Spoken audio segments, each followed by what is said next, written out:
जय हिंद देशवासियों, आप सभी लोगों का अपेक्स द लर्निंग प्लेटफॉर्म में हार्दिक स्वागत हार्दिक अभिनंदन करता हूं। मैं आपका अपना साथी विभोर श्रीवास्तव। पिछली क्लास में आपको मैंने दीमाबाद के बारे में बताया था, रोपड़ के बारे में बताया था, वहाँ पर कौन कौन से प्राप्त साक्ष्य थे, इन सभी चीज़ों के बारे में मैंने आपको चर्चा करी थी। फिर मैंने आपको ऋग्वेदिक काल का टाइम पीरियड बताया था और इसकी विशेषता बताई थी। काल को 2 पार्ट्स में डिवाइड किया था मैंने, ऋग्वेदिक काल और उत्तर वैदिक काल में। और इससे प्राप्त साक्ष्य भी मैंने आपको बताया था। जैसे उत्तर वैदिक काल में ही आपका आयरन पीरियड कहलाता है, उसमें ही आपका सामवेद, अथर्ववेद, यजुर्वेद, रामायण, महाभारत जो भी थे आपके वो प्राप्त हुए थे। अब आगे चलते हैं ऋग्वेदिक काल, इसके बारे में हम अध्ययन करते हैं। ऋग्वेदिक काल का क्या मतलब है, इसके बारे में बताते हैं। हम बात करते हैं ऋग्वेदिक काल। इसका जो टाइम पीरियड है, पहले तो मैंने आपको बताया था वैदिक काल को 2 पार्ट्स में डिवाइड करा, ऋग्वेदिक काल और उत्तर वैदिक काल। ऋग्वेदिक काल का जो टाइम पीरियड है वो क्या है आपका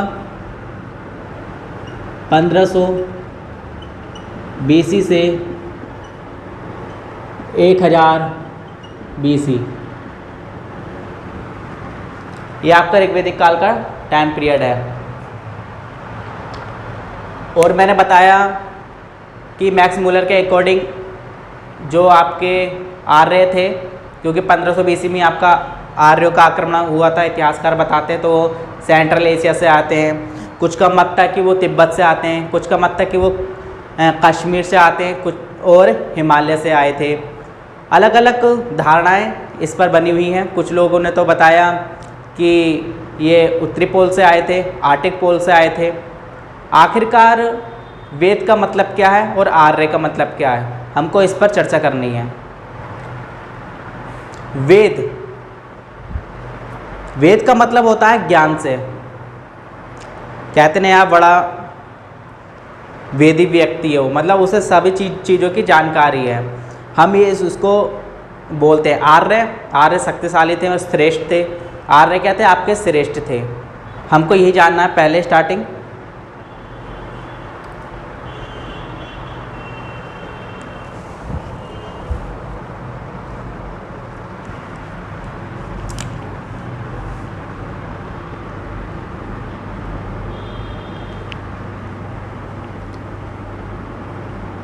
वेद का मतलब ज्ञानी।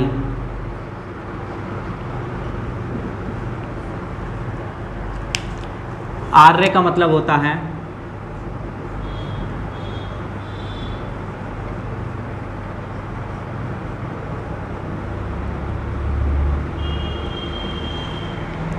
श्रेष्ठ।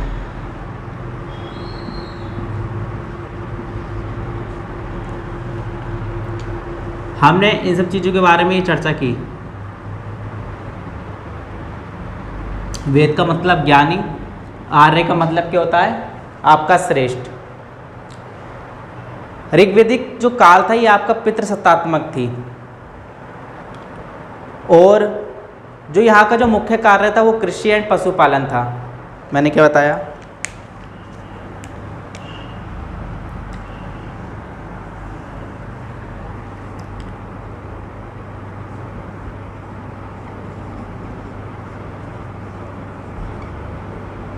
ऋग्वेदिक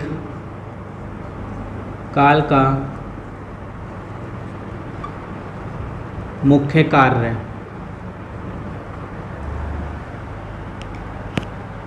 और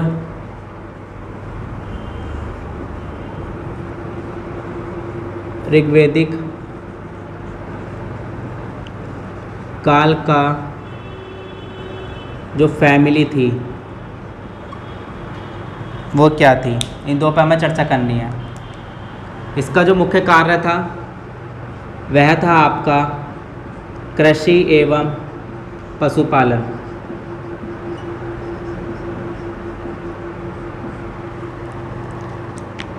जो इसकी फैमिली थी वह थी आपकी पितृसत्तात्मक।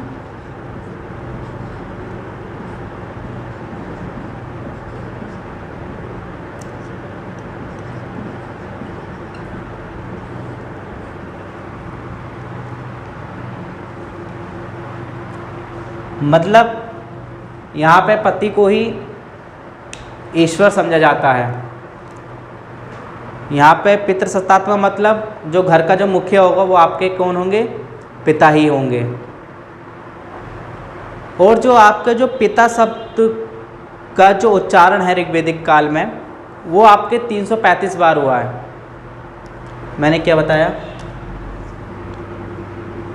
335 बार।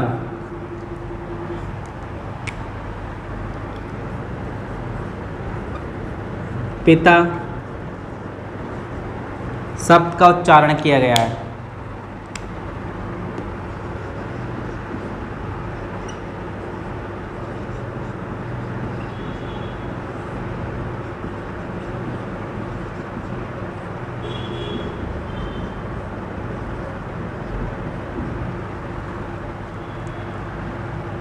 ठीक है, 335 बार पिता शब्द का उच्चारण किया गया है। अब आप इससे समझ सकते हैं, जैसे मैंने आपको बताया जो फैमिली है उसको पितृसत्तात्मक थी। आप कहोगे सर आपने किस उद्देश्य से बताया? आपको ये एविडेंस तो बताइए जिसके आधार पर आपने कहा कि पितृसत्तात्मक थी। तो मैंने ठीक है अभी एविडेंस देता हूँ आपको। उसमें ऋग्वेदिक काल में 335 बार पिता शब्द का उच्चारण किया गया है। यदि पूरे भारत में कैसे आप पहचानोगे कि वही शासन है? प्रधानमंत्री आप जानते कैसे हैं कि जो हमारे समय के प्रधानमंत्री हैं, जो हमारे समय के उत्तर प्रदेश के सीएम हैं, माननीय श्री योगी आदित्यनाथ जी और माननीय श्री नरेंद्र मोदी जी, कैसे पहचाना आपने? क्योंकि आपने हर जगह होर्डिंग देखी है सर। आप घर से निकलते ही आप चारों ओर होर्डिंग देखोगे। प्रधानमंत्री देश के नरेंद्र सिंह मोदी जी, उत्तर प्रदेश शासन, उत्तर प्रदेश के मुख्यमंत्री श्री आदित्यनाथ योगी जी, आपने चारों ओर देखा है सर। आप 10 किलोमीटर पर चले जाओ, चाहे पूरे भारत में चले जाओ, हर जगह बैनर ही बैनर देखोगे। इसका क्या मतलब? उन दो नाम का, प्रधानमंत्री जी का और मुख्यमंत्री जी का उच्चारण हुआ है सर। बैनर से आप पता लगा सकते हैं, तभी तो आप पता लगाओगे कि हाँ ये हमारे प्रधानमंत्री, हमारे मुख्यमंत्री हैं, ये हमारे गृह मंत्री हैं। आपने हर जगह होर्डिंग देखी सर। उस आज के टाइम पे क्या है ये? आज के टाइम पे तो उच्चारण है सर, ये एविडेंस ही तो है, तभी तो आपने बताया। उसी समय पर यहाँ पर ऋग्वेदिक काल में टेक्नोलॉजी तो थी नहीं, कैसे पता लगाएंगे कि हम यहाँ पर क्या था? 335 बार पिता शब्द का उच्चारण किया गया है। इस प्रकार से तो हम बताएंगे। मेरे हिसाब से आपको बात मेरी समझ में आ गई होगी जो मैं आपको कहना चाहता हूँ। अब हम आगे देखते हैं। अब हम बात करेंगे आर्यों की भाषा क्या थी। आर्यों की भाषा क्या थी?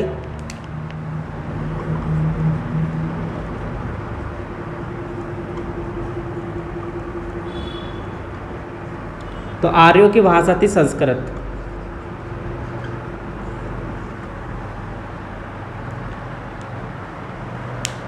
संस्कृत भाषा थी सर। मध्य प्रदेश में एक गांव है, उसका नाम, गांव का नाम याद नहीं आ रहा है इस समय, वहाँ पर संस्कृत बोली जाती है सर। सबसे अच्छा उदाहरण आप थाईलैंड का देख लीजिए, संस्कृत का उच्चारण होता है वहाँ।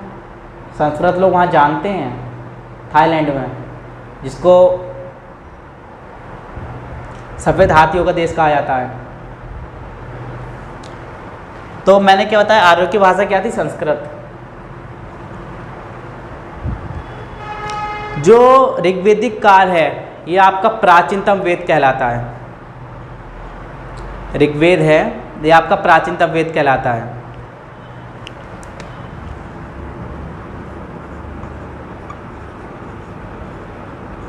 ऋग्वेद आपका प्राचीनतम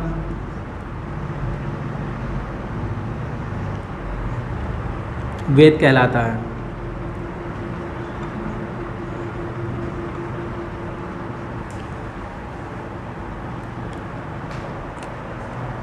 ऋग्वेद में कितने मंडल हैं? बात करते हैं ऋग्वेद में जो मंडल हैं आपके हैं 10 मंडल, जिसमें आपके 1028 सूक्तियाँ हैं। सूक्ति का मतलब श्लोक हैं। और आपके 10,600 मंत्र हैं। ये ऊपर नीचे भी हो जाता है, कहीं पर 10,601 तो किसी और किताब में कुछ और है। तो मैंने क्या बताया,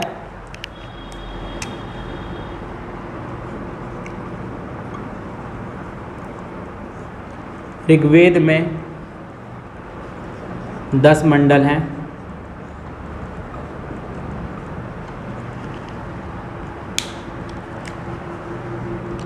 दस मंडल में जिसमें 1028 सूक्तियाँ हैं और 10,600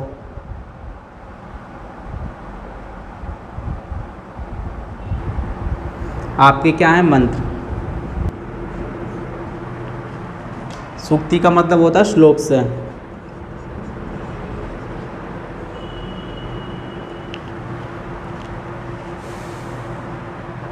ये मैंने आपको इतना बता दिया है। जब आप कहीं हवन में गए होगे, किसी ने बुलाया चलो हमारे यहाँ पर हवन है, हवन में आना है, आपको आमंत्रित किया जाता है, क्योंकि शुभ काम के लिए हवन ज़रूरी है, हमारे वातावरण के लिए भी हवन ज़रूरी है। साइंटिफिक रीज़न है सर। उसमें क्या होता है, आम की लकड़ी तो होती है, जिसको पूजा के टाइम पे तो आप लकड़ी तो बोलोगे नहीं, उसको उस समय पर क्या कहा जाता है, समिधा। सर समिधा चाहिए, समिधा दीजिए। हवन के सर अलग अलग अपने रूल्स हैं। सर जल दीजिए, सर चरणामृत दीजिए, सर आहुति दीजिए। हवन करने का भी तरीका है। कुछ लोग भीड़ भाड़ में देखते होगे, लिया और डाल दिया, उन्हें यही नहीं पता कि हवन पड़ता कैसे है। आपके जो बीच की 2 उंगली हैं ये, और जो आपका जो अंगूठा है, इस टाइप से लिया जाता है, सीधे हाथ से। वो भी सीधे हाथ से हवन लोगे और आहुति आप दोगे। इस प्रकार से हवन किया जाता है। तो उसमें मेरा उद्देश्य यह है बताने का, उसमें आपने देखे होंगे कई सारे इंद्र जी का मंत्र होता है, अग्नि जी का मंत्र होता है, यम जी का मंत्र होता है, वरुण जी का मंत्र होता है। आखिरी मंत्र कहाँ से आए हैं? यही मंत्र सर आपके ऋग्वेद से आए हैं। जब आप घर में कर्मकांड करोगे तो उसमें जो मंत्र बोले जाते हैं हिंदू धर्म में, तो मंत्र आए कहाँ से हैं सर? सब ऋग्वेद से तो आए हैं। तो हमको ये सब चीज़ें पता होनी चाहिए। तो मैंने क्या बताया,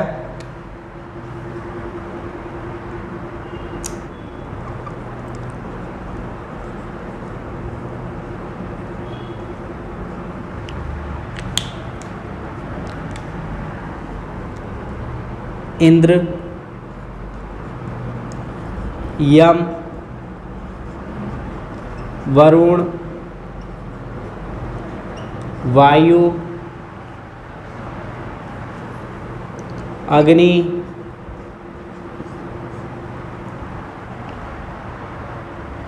से संबंधित मंत्र हैं। अग्नि से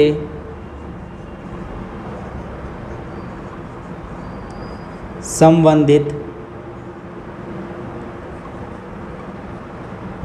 मंत्र हैं।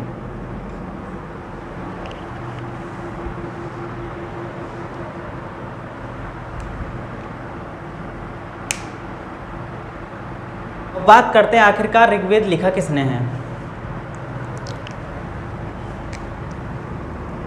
जब हम ऋग्वेद के संकलन की बात करते हैं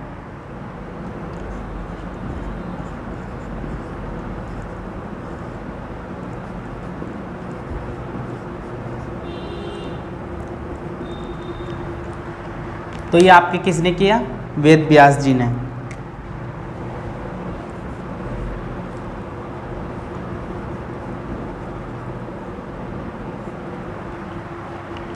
ऋग्वेद का संकलन किया था। जो आपके 10 मंडल हैं, इसमें से आपका सबसे प्राचीनतम मंडल कौन सा है?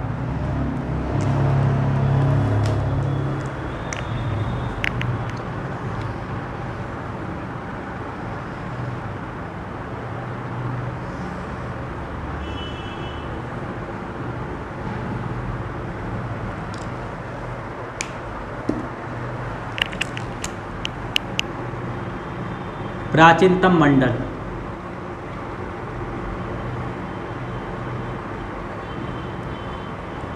वो आपके 2 और 7 मंडल हैं।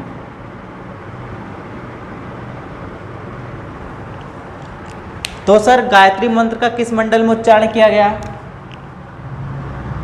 ओम भूर्भुवः स्वः तत्सवितुर्वरेण्यं भर्गो देवस्य धीमहि धियो यो नः प्रचोदयात्। ये क्या है आपका गायत्री मंत्र।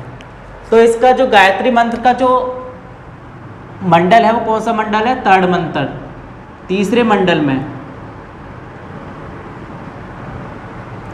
आपको गायत्री मंत्र का उल्लेख मिलता है।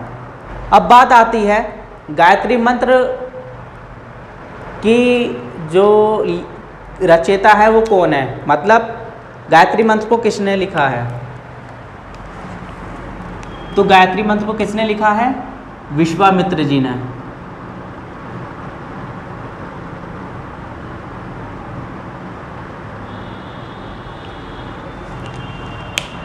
जो गायत्री मंत्र है ये किसको समर्पित है?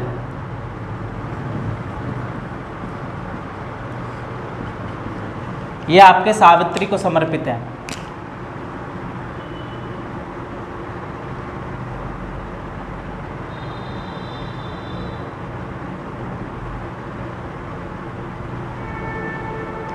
सावित्री माता जी को समर्पित है।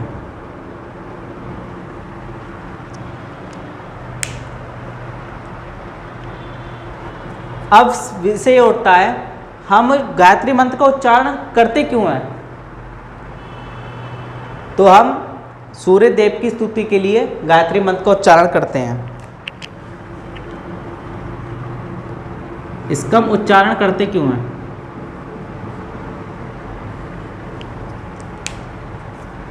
सूर्य देव की स्तुति के लिए।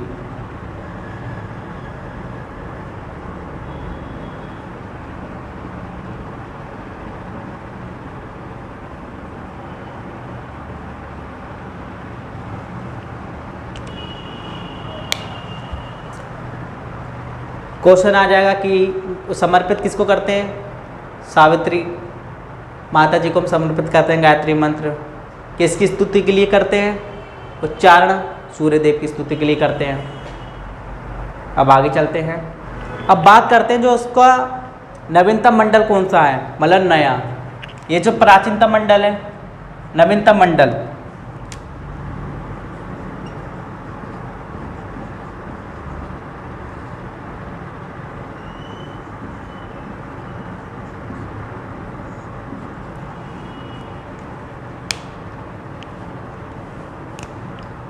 इसका मतलब ये नहीं समझना कि 2 से लेके 7 तक है।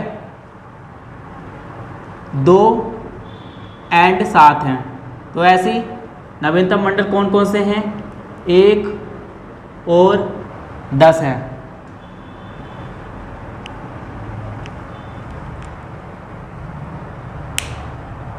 अब क्वेश्चन आता है वह व्यक्ति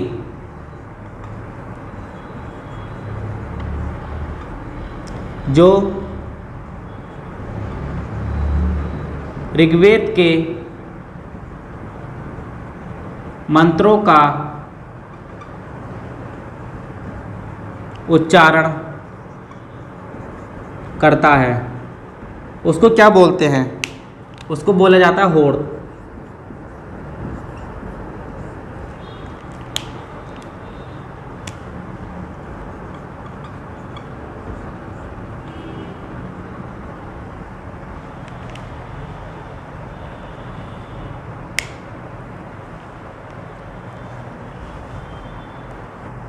हम बात कर लेते हैं, जैसे मैंने देवता बताए थे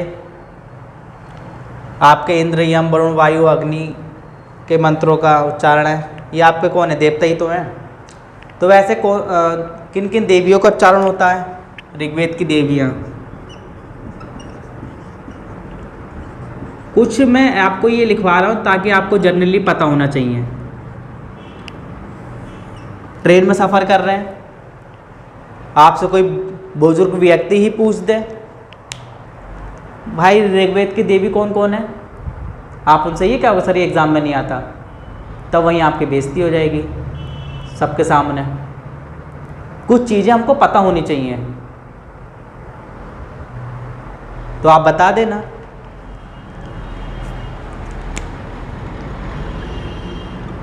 अदिति, पृथ्वी,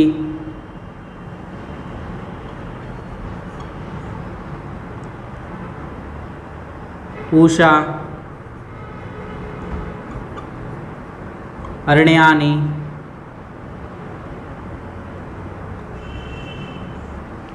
इत्यादि आपके देवियाँ थी। ये मैंने आपको बताया। और आपने सुना होगा गोत्र, आपका गोत्र क्या है, आप किस शूद्र के हो, किस वर्ण के हो, सभी का उल्लेख ऋग्वेद में मिलता है। आपका किस किस का उल्लेख, गोत्र, शूद्र, वर्ण, सबका प्रयोग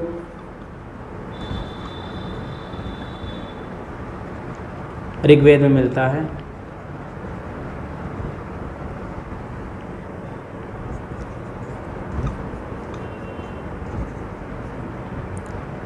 शूद्र ऋग्वेद में मिलता है। कोई आपसे पूछ ले क्या ऋग्वेद में लोहे का उल्लेख है?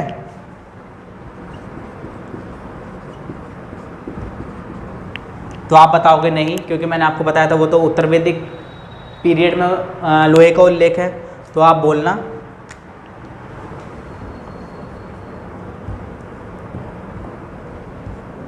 ऋग्वेद में लोहे का उल्लेख नहीं है। और आपके ऋग्वेद में 21 नदियों का वर्णन है। कितने बताया मैंने? 21 नदियों का वर्णन है ऋग्वेदिक काल में।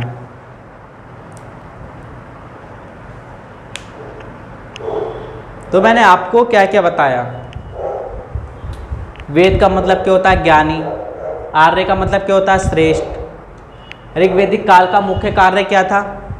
कृषि एवं पशुपालन। उस समय तो नौकरियां थी नहीं कि जैसे आजकल टेक्नोलॉजी है, कंप्यूटर की जॉब है। उस समय क्या था आपका? कृषि एवं पशुपालन। इनकी फैमिली जो इनके परिवार कैसे थे? पितृसत्तात्मक थी। 335 बार पिता सत्ता का उच्चारण किया गया है ऋग्वेद में। आर्यों की भाषा क्या थी? संस्कृत। ऋग्वेद आपका प्राचीनतम वेद है। ऋग्वेद में 10 मंडल हैं, जिसमें 128 श्लोक और 10 या 600 आपके क्या हैं? मंत्र हैं। इस वेद में आपके इंद्र, यम, वरुण, अग्नि, वायु से संबंधित मंत्र हैं। ऋग्वेद के संकलन किसने किया था? वेद व्यास जी ने। प्राचीनतम मंडल कौन से हैं? 2 और 7वां जो मंडल है आपका, वो आपका प्राचीनतम मंडल है। लेकिन जो गायत्री मंत्र है वो कौन? तीसरा मंडल है जो आपका गायत्री मंत्र। किसने लिखा? विश्वामित्र जी ने। किसको समर्पित है? सावित्री माता जी को समर्पित है। उच्चारण क्यों उच्चारण करते हैं? सूर्य देव की स्तुति के लिए उच्चारण करते हैं। ऋग्वेद का नवीनतम मंडल कौन सा है? एक और जो 10 मंडल है वो ऋग्वेद का क्या है? नवीनतम मंडल है। वह व्यक्ति जो ऋग्वेद के मंत्रों का उच्चारण करता है उसको क्या बोलते हैं? होर्त कहते हैं। ऋग्वेद की टाइम की जो देवियां थी कौन थी? अदिति थी, पृथ्वी थी, उषा थी, अरण्या माता जी थी। ये सभी आपकी उस समय देवियां थी।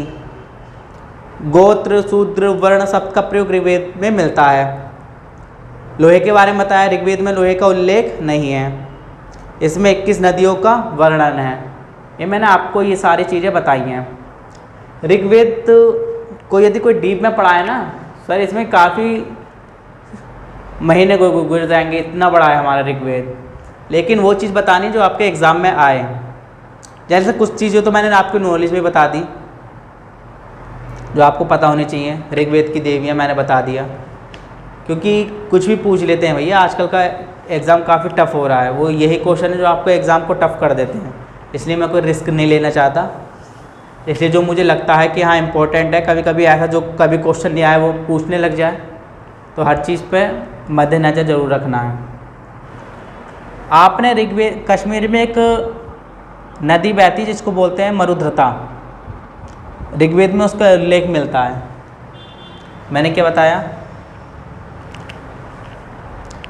मैं इतना इसको रफ कर देता हूँ।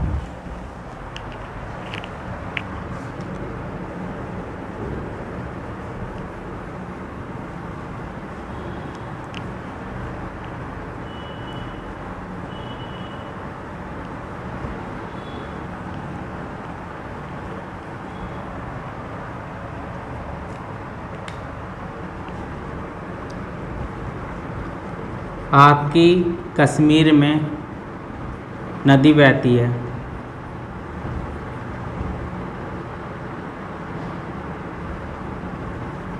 मरुधृता का उल्लेख का वर्णन ऋग्वेद में मिलता है।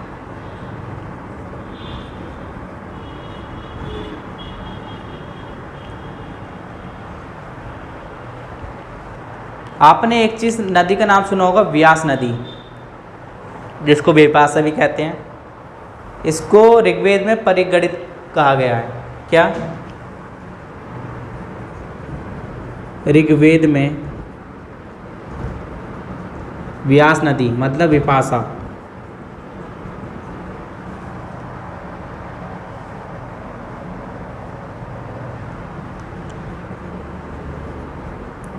इसको ऋग्वेद में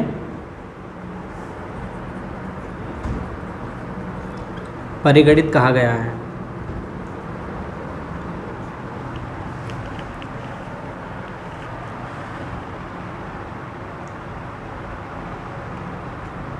मैंने आपको ये चीज़ें बताई।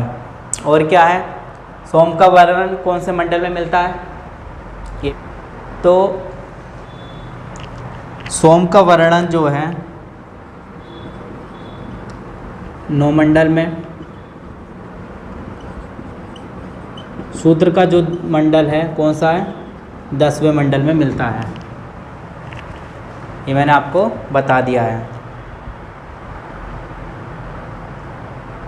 और मैं पूछूं, ऋग्वेद में क्या चांदी का उल्लेख है?